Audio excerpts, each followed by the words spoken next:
High court Sukkur में शहीद जान मोहम्मद महर के कातिलन ऐं कच्चे में धाड़ेलन खिलाफ रेंजर्स ऐं फौज की निगरानी में ऑपरेशन करण लाइ दरख़्वास्त दाख़िल कई वई आहे।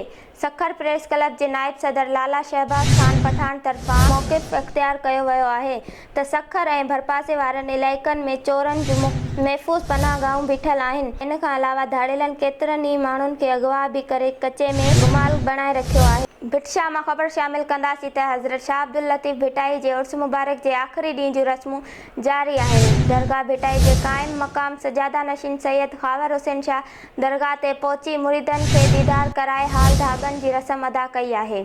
इन मौक़े ते दरगाह बलड़ी शाह करीम जी सजादा नशीन समेत भिटाई ख़ानदान जा फ़र्द डॉक्टर जवाद हुसैन, सैयद यासिर अब्बास, शाह लतीफ़ी, सैयद इरफान शाह ऐं ॿिया बि गॾु मौजूद हुआ। लाड़काणे मां ख़बर शामिल कंदासीं त लाड़काणे में हथियारबंदनि बेवा औरत खे गोलियूं हणी क़त्ल करे छॾियो आहे।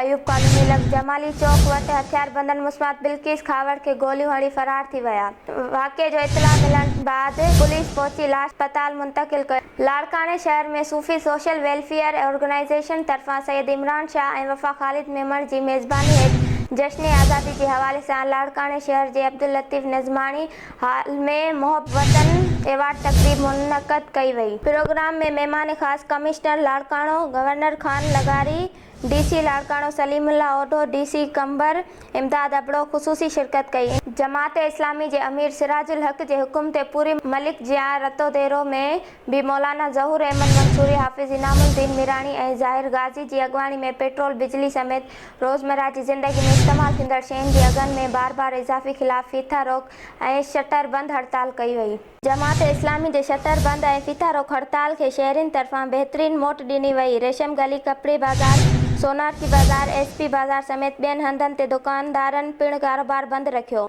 खानपुर महल लॻ ॻोठ अलीशेर मलिक जी रवासिन अब्दुल जब्बार मलिक, नज़ीर अहमद मलिक ऐं अब्दुल हमीद मलिक जी अॻवानी में प्रेस क्लब खानपुर महल पहुची हमलो कंदड़ बाअसर जवाबदारनि ख़िलाफ़ एहतिजाजी मुज़ाहिरो कयो।